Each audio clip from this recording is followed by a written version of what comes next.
I led product management in one of Ireland's few billion-euro startups, and all I got was an anxiety disorder. That's not true. I got way more than that. It was actually a really fantastic experience for me. But the reason I'm talking about it is because I didn't realize lots of people struggle with this. I thought it was just me, and I felt a lot of shame around that. But also, I'm building something to help with this, so I'll talk about that at the end of the video. The context here is that we were venture backed, huge growth. I was very lucky to join when I did, very lucky to join as basically the first product team member.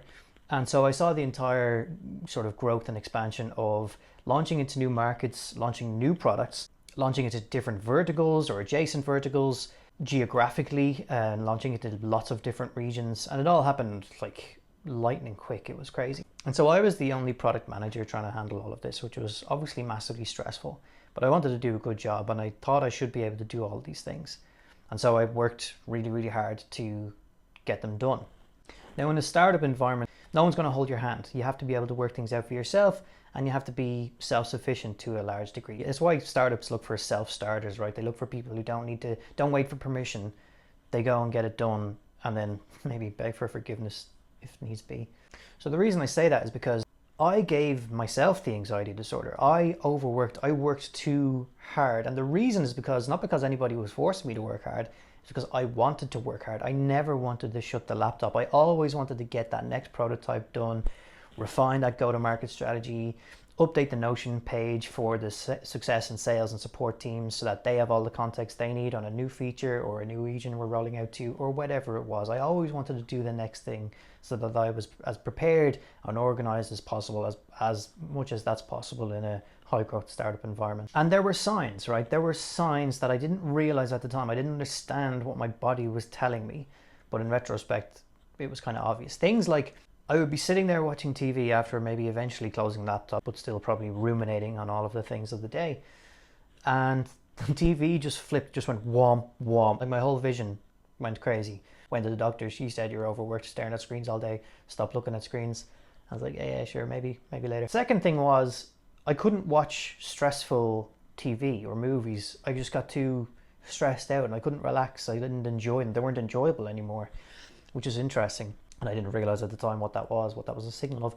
Another one was simple things like I'd be brushing my teeth and I'd feel like my shoulders are up around my ears, and I'd be brushing my teeth like blah, blah, blah, blah, and I'm like, why am I doing this? And I just like slowly pull them down, but I would pull them down. I wouldn't let them fall and relax. I would pull them down. Like, get down. You're supposed to be down there. Get back into order. And so it culminated one night when I was sitting on the couch watching TV, and I felt this wave of heat just wash over me. Intense heat from like my entire body, from my toes to my tip of my head. Veins in my arms bulged, which freaked me out. I was like, what the hell is that? Like, and my body just went into panic mode for no reason. I was sitting there doing nothing. And obviously it was just a sort of a climax, if you will, of panic. And so I immediately thought I was dying. I thought, I have to go to the hospital. This is a heart attack or something. But now it was only for my partner had seen this before. She'd seen these things and was like, "You're not having a heart attack. Do you have any pain?" "No." "Well, okay, then you're not having a heart attack." But I was just so incredible. I couldn't breathe. I was tense. I could barely see. I was just like just overwhelmed with panic. And I didn't know that's what a panic attack was. Obviously, in retrospect, I see it now. But at the time, I didn't understand what it was. And so I spent the entire evening trying to calm myself down, went for a walk. That kind of helped, but not really. And for 2 weeks, I was just carrying this, like, I hadn't fully come down off the panic attack. So I was still like crazy anxious and stressed.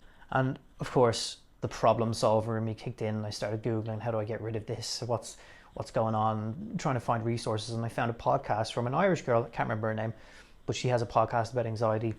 There was a line in the podcast where her guest basically said, just remember, it will get better. Because when you're in that moment, you can't see a way out. You actually don't. I've never been suicidal, but I started to understand if this was your everyday existence forever, like, I can kind of see where you might get there eventually.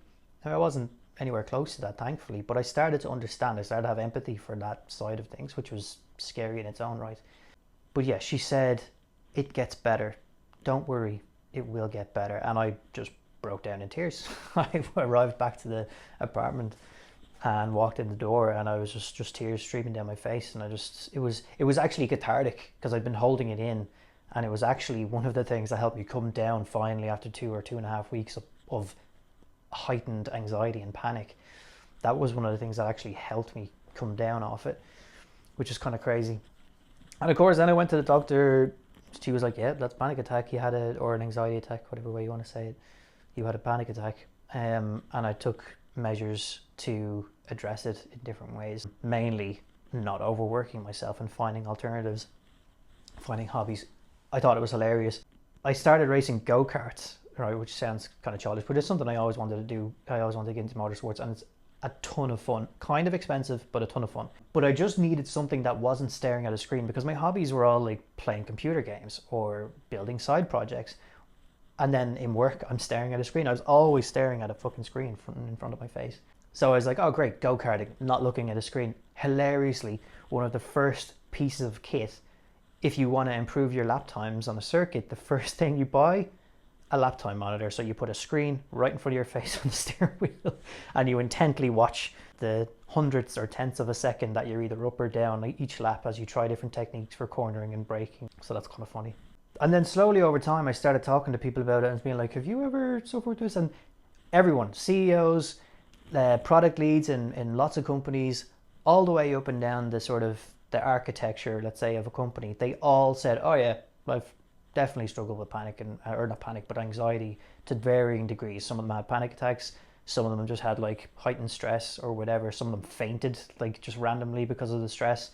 So, and I just thought this was me. So there was shame. Like I felt like I should be able to handle this, and I can't. Why can't I handle this? I'm not good enough. Everyone else seems to be coping, but I can't. I think it's important that we talk about it and sort of share our stories, because it's not a healthy way to live.